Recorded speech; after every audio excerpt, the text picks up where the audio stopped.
Da Vinci code by Dan Brown. அத்தியாயம் 77. Langdon உத்வேகம் அடைந்தார். டீப்பிங் தன்னுடைய நினைவில் இருந்து 22 வார்த்தைகள் கொண்ட அலேபே இப்ரு அகர முதலியை எழுதி முடித்தார். ஹிப்ரு வார்த்தைகளுக்கு பதிலாக ரோமானிய பதிலிகளை அவர் பயன்படுத்தியிருந்தார். ஆனாலும் அவரால் பிழையற்று உச்சரிப்புடன் அவற்றை படிக்க முடிந்தது. டீப்பிங் புருவத்தை எல்லோரும் பார்க்கும்படி உயர்த்தினார். வழக்கமான இப்ரு எழுத்தில் உயிரெழுத்து ஒலிகள் எழுப்பப்படுவதில்லை. ஆனால் பேப்போமே என்ற வார்த்தை நாம் ஹிப்ரு அகர முதலியை பயன்படுத்தி எழுதும்போது அதில் 3 உயிரெழுத்துக்கள் மொழிபெயர்ப்பில் காணாமல் போயிருக்கும். நமக்கு கிடைப்பது 5 எழுத்துக்கள் என்றால் சோஃபியா சட்டென்று ஆமோதித்த டீப்பிங் மீண்டும் எழுத ஆரம்பித்தார். சரி, இப்போது பேப்போமோ என்பதற்கான ஹிப்ரு எழுத்துக்களை முறையாக எழுதுகிறேன். தெளிவுபடுத்திக் கொள்வதற்கு தவறவிட்ட உயிரெழுத்துக்களையும் சேர்த்து எழுதுகிறேன். நினைவில் வைத்துக் கொள்ளுங்கள் என்றார் அவர். ஹிப்ரு வழக்கமாக எதிர் திசையில்தான் எழுப்பப்படும். ஆனால் நாம் அம்முறையில் அட்பாஷ் வழியை சுலபமாக பயன்படுத்தலாம். அடுத்து நாம் செய்ய வேண்டியது எல்லாம் அசலாக இருக்கும் அகர முதலியை நேர் எதிர் வரிசையில் முழுமையாக எழுதுவதன் மூலம் நமக்கே உரிய பதிலீட்டு முறையை உருவாக்கி கொள்ளலாம். ஒரு சுலபமான வழி இருக்கிறது என்று சோஃபியா டீப்பிங்கிடம் இருந்து பேனாவை வாங்கினாள்.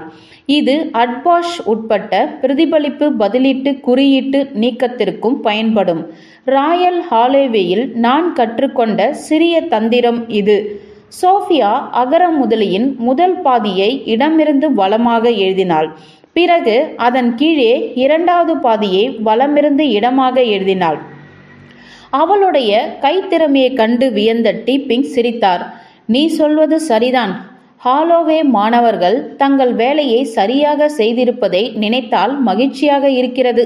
சோஃபியாவின் பதிலீட்டு அச்சு வார்ப்பை பார்க்கையில் இன்று புகழ்பெற்ற புதிராக இருக்கும் சேஷாக் புதிரை அட்பாஷ் குறியீட்டு நீக்கத்தை முதலில் பயன்படுத்தி வெளிப்படுத்திய போது ஆரம்பகால அறிஞர்களுக்கு ஏற்பட்ட த்ரில் தனக்கும் உருவாவதை லெங்டன் உணர்ந்தார்.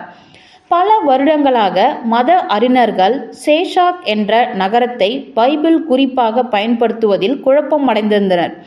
அந்த நகரம் எந்த வரைபடத்திலும் காணப்படவில்லை என்பதுடன் வேறு எந்த ஆவணங்களும் குறிப்பிடப்படவும் இல்லை. ஆனாலும் அந்த நகரம் சேஷாக் அரசரான ஜெர்மாயான புத்தகம், சேஷாக் நகரம் மற்றும் சேஷாக் மக்கள் ஆகிய புத்தகங்களிலும் குறிப்பிடப்படுகின்றன. இறுதியாக ஓர் அறிஞர் அந்த வார்த்தைக்கு அட்பாஷ் குறியீட்டு நீக்கத்தை பயன்படுத்தினர். அவருக்கு கிடைத்த விடைகளோ மனக்கணக்காக இருந்தன. சேஷாக் என்ற வார்த்தை உண்மையில் ஒரு மிக பிரபலமான நகரத்திற்கான மற்றொரு குறியீட்டு என்பதை அந்த விடை சுட்டிக்காட்டியது. குறியீட்டு நீக்க நிகழ்முறை மிக எளிதானது. சேஷாக் என்ற வார்த்தை ஹிப்ரு மொழியில் இப்படி குறிப்பிடப்படுகிறது: SHSHK. SHSHK பதிலீட்டு வார்ப்பை பயன்படுத்தினால் அது PPL என்று வரும். PPL ஹிப்ரு மொழியில் அது பேப்பேல் என்று உச்சரிக்கப்படும். சேஷாக் என்ற புனித நகரம் பேப்பேல் என்று வெளிப்படுத்தப்பட்டதுடன் பைபிளை பற்றிய பரபரப்பான ஆய்வுகள் தொடங்கின. சில வாரங்களுக்குள் மேலும் சில அட்மாஷ் குறியீட்டு வார்த்தைகளை பழைய ஏற்பாட்டிலிருந்து வெளிக்கொணரப்பட்டன. அறிஞர்களுக்கு அவையெல்லாம் எங்கே என்று தெரியாத அளவுக்கு நிறைய மறைப்பொருள்கள் வெளிவந்தன. நாம் நெருங்கிவிட்டோம் என்று லெங்டன் கிசுகிசுத்தார். தன்னுடைய பரவசத்தை அவரால் கட்டுப்படுத்த முடியவில்லை. சில அங்குலங்கள்தான் ராபர்ட் என்றார் டீப்பிங். சோஃபியாவை பார்த்து அவர் சிரித்தார். நீ தயாரா?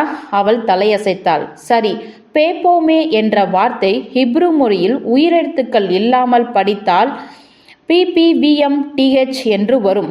இப்பொழுது உங்களுடைய அட்பாஷ் பதிலீட்டு வார்ப்பை கொண்டு இந்த வார்த்தைகளை 5 எழுத்து கொண்ட பாஸ்வேட்டிற்கு ஏற்ப மொழிபெயர்ப்போம்.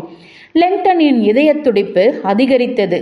PPVMTH சூரியன் ஜன்னல் வழியாக ஒளி வீசியது. சோஃபியாவின் பதிலீட்டு வார்ப்பினை பார்த்த அவர் அதை மெதுவாக மாற்றத் தொடங்கினார். P என்பது SH. கிறிஸ்மஸ் நேரத்து பள்ளி சிறுவனை போல் இருந்தார் டீப்பிங்.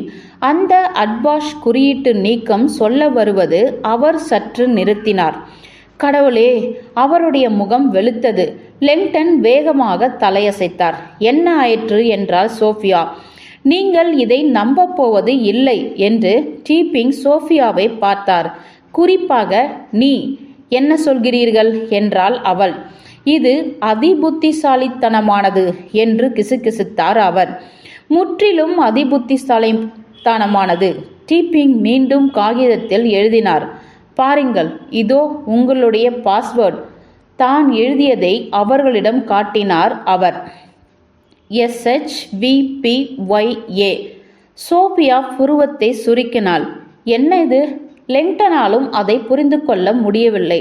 டீப்பிங்கின் குரல் மரியாதையுடன் நடுங்கியது. இதுதான் என் நண்பா உண்மையில் நாணம் என்பதற்கான பிரதான சொல்.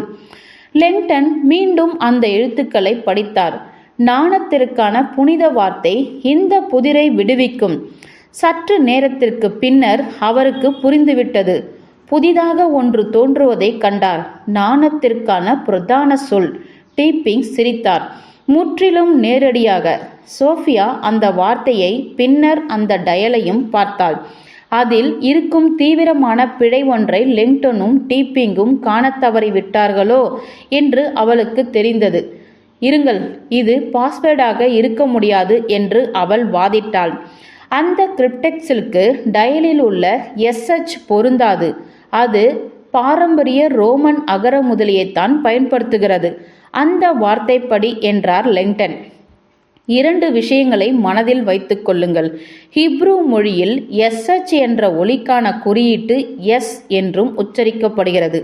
அது உச்சரிக்கும் தோணியை பொறுத்தது. அதேபோல P என்ற எழுத்து F என்று உச்சரிக்கப்படும். SPPYA அவளுக்கு புதிராக இருந்தது. மேதை என்றார் டீப்பிங். VAV என்ற வார்த்தை 0 என்ற உயிரெழுத்துக்கான மாற்றிடம். சோஃபியா மீண்டும் அந்த எழுத்துக்களை பார்த்தாள். அவற்றை உச்சரிக்க செய்தாள். SOFYA. அவள் தன் குரலின் ஒலியை கேட்டாள். தான் இப்பொழுது என்ன சொன்னோம் என்பதை அவளால் நம்ப முடியவில்லை. சோஃபியா, இது சோஃபியா என்று உச்சரிக்கிறது. லெங்டன் உற்சாகத்துடன் ஆமோதித்தார். ஆமாம், சோஃபியா என்றால் கிரேக்க மொழியில் நாணம் என்று அர்த்தம். உன்னுடைய பெயரின் வேர் நேரடியாக நாணத்தின் சொல். தன்னுடைய தாத்தாவை தான் எந்த அளவு தவறவிட்டோம் என்று சோஃபியாவுக்கு சட்டென்று தோன்றியது. அவர் என்னுடைய பெயரை கொண்டு சிலுவை மட கற்சாவிக்கு மறைகுறியிட்டு அளித்துள்ளார். அவளுடைய தொண்டையில் ஏதோ சிக்கியதே போல் இருந்தது. இவை எல்லாமே முழுமையானவாக தெரிகின்றன. ஆனால் கிரிப்டெக்ஸில் இருக்கும் 5 எழுத்துக்களுக்கான டயலை உற்று நோக்கும்போது இன்னும் பிரச்சனை இருப்பதை உணர்ந்தால். ஆனால் பொறுங்கள், சோஃபியா என்ற வார்த்தையில் 6 எழுத்துக்கள் உள்ளன. டீப்பிங்கின் புன்னகை இன்னும் மறையவில்லை. கவிதையை மீண்டும் ஒரு முறை பார். உன்னுடைய தாத்தா நாணத்தின் பிரதான சொல் என்று எழுதியிருக்கிறார். ஆமாம். டீப்பிங் ஒரு கண்ணை மூடிக்கொண்டு, பிரதான கிரேக்க மொழியில் நாணம் என்பது SOFIA என்றே உச்சரிக்கப்படும்.